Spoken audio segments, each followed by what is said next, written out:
नमस्कार, मैं खुशी और आप देख रहे हैं प्रॉम्प्ट टाइम न्यूज। आइए नजर डालते हैं आज की बड़ी खबर पर। उत्तर प्रदेश के जनपद मैनपुरी के ब्लॉक बेवर मोटा रोड स्थित श्रीमती शकुंतला देवी पब्लिक स्कूल के प्रबंधक से स्कूल की व्यवस्थाओं को लेकर व बच्चों की शिक्षा को लेकर हुई खास चर्चा। फर्स्ट ऑफ ऑल मैम, हमारे चैनल में आपका वेलकम है। आप हमें अपना वैल्यूएबल टाइम दे रहे हैं, उसके लिए थैंक यू सो मच। एक बार हमें और हमारे दर्शकों को आप अपने बारे में बताएं और विद्यालय का पूरा नाम, विद्यालय हमारा कब स्थापित हुआ उसके बारे में। जी, मेरा नाम निधि भदौरिया जी। हमारा विद्यालय 2010 में मान्यता हुई थी इंटर कॉलेज की जी। और 10 से ही परमानेंट हमारा विद्यालय चल रहा है और 12 में फर्स्ट टाइम हमारा सेंटर भी मिल गया था हमें। 12 से कंटिन्यू हमारा सेंटर भी रुक रहा है। बीच में 1-2 साल कुछ मतलब हो गया था ऐसा, तो 2 साल नहीं रुक पाया था। बाकी का हमारा हमेशा सेंटर रहता है और हमारे विद्यालय में साइंस, आर्ट्स, कॉमर्स मतलब सारी स्ट्रीम्स के लिए है, सारी स्ट्रीम्स अवेलेबल है यहाँ पर। तो बाकी का स्ट्रेंथ भी अभी पहले तो सही थी, 500 समथिंग हो जाती थी दोनों विद्यालय को मिला के, लेकिन अब कोरोना के बाद कुछ कंडीशन विद्यालय का मोटिव क्या है मैम? मोटिव हमारा ये रहता है कि हम बच्चों को बेस्ट एजुकेशन दें, जो हमारे बच्चे आगे चल के अच्छा मतलब अपना भविष्य में उज्जवल भविष्य बना सकें। अच्छे से अच्छा इनका इसको पढ़ाने का यही रहता है। अगर कोई बच्चा गरीब है, जो जिनकी आर्थिक स्थिति ऐसी है जो नहीं मतलब पढ़ा सकते हैं, तो हम ये भी सोचते हैं उन बच्चों को हम निःशुल्क शिक्षा दें। हमारा यही मोटिव रहता है। गर्ल्स का तो हमारा सेंटर होता है, जो गर्ल्स के लिए तो बहुत बेस्ट ही विद्यालय है रामनगर में।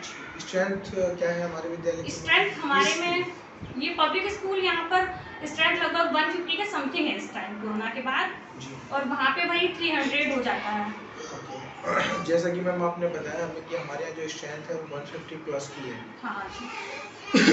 तो जो 150 प्लस की स्ट्रेंथ है, मैं समझता हूँ उस स्ट्रेंथ में सभी बच्चे इक्वल नहीं होंगे। कई बच्चे बहुत अच्छे होंगे पढ़ने में और कई मीडियम होंगे, कई वीक भी होंगे। तो वीक बच्चों को आप कैसे परफेक्ट बनाते हैं, क्या स्ट्रेटजी होती है, कैसे उनको जज करते हैं? देखो ऐसा होता है कोई भी संस्था में, ये तो होता ही है कि हर जगह बच्चे इक्वल नहीं होते हैं। अगर आपकी स्ट्रेंथ 40-45 रहती है तो उसमें 5-6 बच्चे तो ऐसे होते ही हैं जो वीक रहते हैं। तो उनको हमारा जो पीरियड्स ओवर होने के बाद हम ये कोशिश करते हैं, जैसे हमारी बैंड्स वगैरह चली जाती हैं तो कुछ बच्चे जो रह जाते हैं एक्स्ट्रा, तो उन्हें एक्स्ट्रा रीडिंग कराना। जब ये सैटरडे वाला रहता है उसमें कॉपी चेक करने का पीरियड है हमारा, तो सैटरडे को हम एक्स्ट्रा पढ़ाई कॉपी चेक करवाते हैं और स्पोर्ट्स एक्टिविटी रखते हैं। उसमें एक्टिविटीज़ के लिए बच्चों को टॉयस हैं और ये हॉर्स वगैरह राइडिंग वाला रहता है और ये सब चीज़ें करवाते हैं। तो टीचर्स स्टाफ हमारे यहाँ 10 पब्लिक स्कूल में फीमेल टीचर्स ही हैं सारे, क्योंकि 10 लोग हैं। 10 लोग। हाँ जी। जैसा कि आपने हमें बताया 10 प्लस टीचर्स हैं हमारे। हाँ जी। मैं समझता हूँ हमारी कंट्री में टीचर को ना गॉड का दर्जा दिया गया है, शिक्षक को भगवान का दर्जा दिया गया है। कहते हैं कि अगर शिक्षक बेहतर होगा तो ही शिक्षा बेहतर होगी, राइट मैम? तो कई शिक्षक तो अपनी रेस्पॉन्सिबिलिटी को बखूबी समझते हैं कि मेरी क्या रेस्पॉन्सिबिलिटी है और मैंने किस तरीके से चीज़ों को मैनेज करना है। और कई टीचर्स इसके विपरीत भी होते हैं जो कि सिर्फ और सिर्फ मैनेजमेंट के अकॉर्डिंग जो उन्हें टाइम दिया जाता है, तो कहीं ना कहीं उनका उस टाइम पे फोकस होता है और सैलरी पे फोकस होता है। तो इस तरह के जो टीचर्स होते हैं उनके लिए किस तरह के मीटिंग्स और गाइडलाइंस होने चाहिए ताकि जो बच्चों का फ्यूचर वो अंधकार की तरफ होता है। मैं ये मानती हूँ कि कुछ टीचर्स ऐसे होते हैं मैनेजमेंट के अकॉर्डिंग ही चलना चाहते हैं कि जो हमारा मॉर्निंग का टाइम है, आफ्टरनून का टाइम है, हम उसी हिसाब से चले। लेकिन मेरे यहाँ मैं यही कहूँगी मेरे टीचर्स बहुत अच्छे हैं, बहुत सपोर्टिव हैं। हमारे यहाँ सब गर्ल्स हैं, अभी तक मैरिड एक ही लोग हैं, बाकी का सब गर्ल्स ही हैं। तो प्लस पूरा पीरियड खत्म होने के बाद सब अगर आधा घंटे का 20 बैल के अकॉर्डिंग हमारे पीरियड लगते हैं, तो 1:30 बजे छुट्टी होती है जो, तो 20 मिनट टीचर्स के लिए रहता है। लास्ट टाइम आपको 20 मिनट रुकना ही है फाइनली। तो 20 मिनट रुकने के बाद 1:50 पे ही फाइनल ओवर होगा, तभी वो जाएंगे। और कभी कोई इशू भी नहीं रहता है कि टीचर्स ने कि हमें जल्दी जाना है या कुछ है, और बहुत अच्छा मैनेज करते हैं। जी बिल्कुल। कई बच्चे पढ़ने में बहुत अच्छे होते हैं बट उनके अंदर एक डर होता है, वो अपने टीचर से ना क्वेश्चन पुट अप नहीं कर पाते। तो ऐसे बच्चों को आप कैसे मोटिवेट करते हैं, कैसे डर निकलते हैं? जो बच्चों के अंदर अगर डर है तो उस बच्चे को पहले पढ़ाई चीज छोड़ दो, पहले उसको समझो, उसे प्यार से हैंडल करो। जब बच्चा आपके साथ मतलब जैसे कि ना पेयर टाइप का बना लेगा, बॉन्डिंग अच्छी हो जाएगी टीचर और बच्चे के बीच, तो वो ऑटोमेटिक आपसे क्वेश्चन करने की उसकी कैपेसिटी बढ़ जाएगी। अगर उसकी बॉन्डिंग अच्छी नहीं होगी तो वो नहीं कैपेसिटी उसकी रहेगी ये चीज़ की। तो हम लोग पहले बॉन्डिंग बनाने की कोशिश करते हैं। बच्चे स्टार्टिंग में आते हैं वो तो सभी ऐसे होते हैं कि जो टीचर से कोऑपरेट नहीं कर पाते हैं, और छोटे बच्चों को तो प्री वालों को तो काफ़ी रहता है, 8-10 दिन तक तो उनका रोना या उन्हें खेल खेल में सिखाना, ये सारी चीज़ें ही करनी पड़ती हैं। जी, कंपटीशन का टाइम है मैम, कॉम्पिटिटिव बहुत ज़्यादा है। हमारे यहाँ यूनिक क्या है? क्या विद्यालय में हमारे यूनिक के जो गार्जियंस अपने बच्चों के एडमिशन हमारे विद्यालय में कराएं? गार्जियंस का तो ऐसा होता है कि हमारे विद्यालय में और विद्यालयों के मुकाबले क्या बेहतर है? देखो, हमारे विद्यालय में फैसिलिटीज बेहतर है। क्या अगर आप रामनगर में पूरे एरिया में जो हम शकुंतला देवी पब्लिक स्कूल या इंटर कॉलेज, हमारे दोनों विद्यालय एक ही मैनेजर पे चल रहे हैं, श्री अनिल वर्मा मैनेजर और मिसेस कंचन वर्मा हमारे प्रिंसिपल हैं। तो जो हमारे विद्यालय में सारी मतलब उनको फैसिलिटीज बहुत अच्छी दी जाती हैं।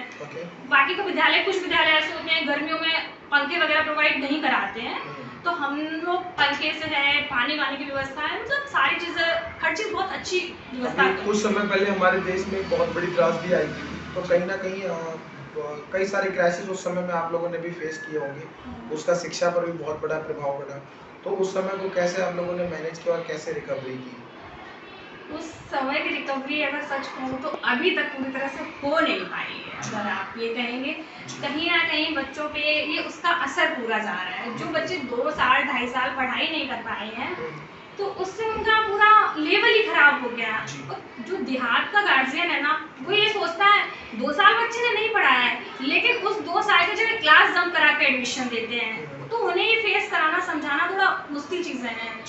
अगर वो चीज़ अगर आगे बच्चे को कर दोगे तो थोड़ा टीचर्स को एक्स्ट्रा मेहनत करनी पड़ती है, गार्जियंस को भी। वो कहते हैं हम कोचिंग्स वगैरह, लेकिन मेरा मानना ये है कि बच्चों को कोचिंग्स का कोई जरिया नहीं।